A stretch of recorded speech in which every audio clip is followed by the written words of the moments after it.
at some point, I believe, you're going to have to make a finding of fact on the propriety of these ex parte communications. Oh, I know. That's a part of Mr. Weinstein's motion for mistrial. Yeah. And you know, I don't want to be a witness. I mean, I could say that there was absolutely no reason for it, and there was no cause for the state to even have these concerns. But Mr. Melnick can explain, you know, if he was conspiring with me and Mr. Steele to obstruct justice, I doubt he'd want to come in here and talk about it, but the state can ask him about it and get to the bottom of it. But I don't think that's what the testimony is going to be. Okay, and I think that's important for the court to know. Okay. Well, I don't know that whether it's true or not is what matters. It's what it looked like at the time to the state to give them a reason to say to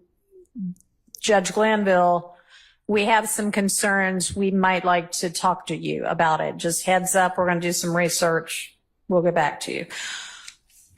And by the way, y'all, I know that everybody, whenever we were here last, was that yesterday or the day before? Wednesday. So Tuesday, I gave y'all the transcript from the 7th. And Wednesday, a couple of people made some statements about, oh my gosh, now lo and behold, we find out there's been yet another ex parte we never ever knew about. And actually, when you go back to the transcript of the June 7th, 2024 court proceedings, on page 95, on the record, before court adjourns for the day, is when the prosecution says, hey, by the way, we might need an ex parte, or we need an ex parte. And then it is definitely still on the record in court where y'all all heard not the content of the ex parte, but that the state wanted an ex parte, because people from the defense say other things on the record after that. So in open court, y'all were notified that they wanted one.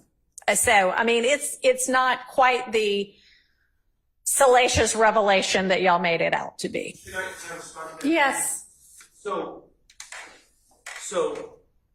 as in the King case that the state is relying on, the state has to make a showing of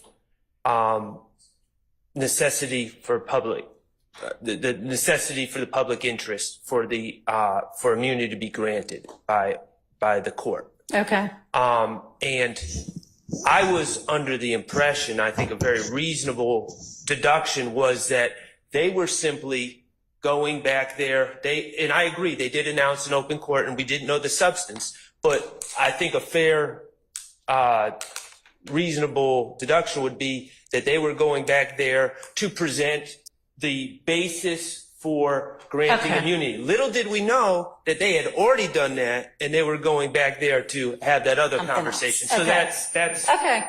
Yeah, I mean, I know y'all didn't know the substance of it, but. And wrapping back around to that. Yeah. I don't know if there was, but I'm assuming that under the King case, since it wasn't, I guess, that afternoon of the 7th, maybe it was prior to that, maybe it was in the morning, maybe it was the afternoon of the 6th, but at some point under King, there would have been some type of an ex parte meeting where the state presented the reason that they needed that immunity. I don't know if that was done on the record, if there was a transcript of that, but if there was, we have not received that either. Well, there better not be anything else that occurred as a meeting, because I told everybody on Tuesday, stand up and tell me anything there is. Did y'all do anything beyond the motion to get the immunity order for Mr. Copeland? No. Okay. So we submitted a motion. Right. And they have a copy of that. And that's right. All right. Right. Okay. That was, okay.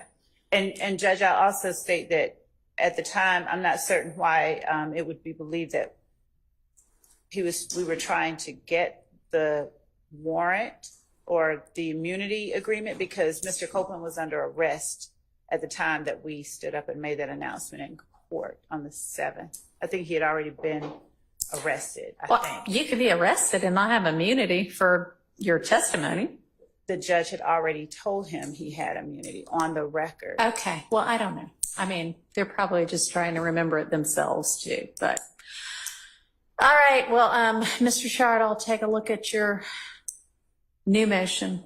And obviously I'll be looking at Mr. Weinstein's motion. And why don't, Mr. Steele, you plan to have Mr. Melnick here at 9-ish. I don't know whether I will hear from him or not, but okay. And Your Honor, so that we are, I'm understanding is on Monday, we're having the matter that Mr. Steele wants to present Mr. Melnick for. Maybe. Would that be a collateral issue? Maybe. Okay. So if I end up hearing from the two of you on that, I'm not gonna make you not be prosecutors in the case anymore. We can hear that separately if I even hear it.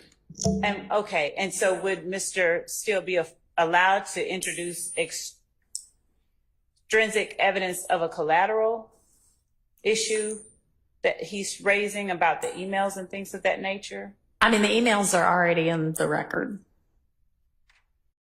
I think he's complaining that at one point, I mean, the emails are what they are. And at one point you said, this was an email to me. And at another point you maybe said, I accidentally got copied on this email, but I think it's actually different parts of the email. I think there's actually an explanation for why that might sound inconsistent, but I'll go back and look at all of the transcripts. But beyond that, I mean, no, I don't think so. I don't know what he's got planned. Maybe you want to ask him, but I don't know if he's talking to you yet. So I don't know. We'll take it up Monday.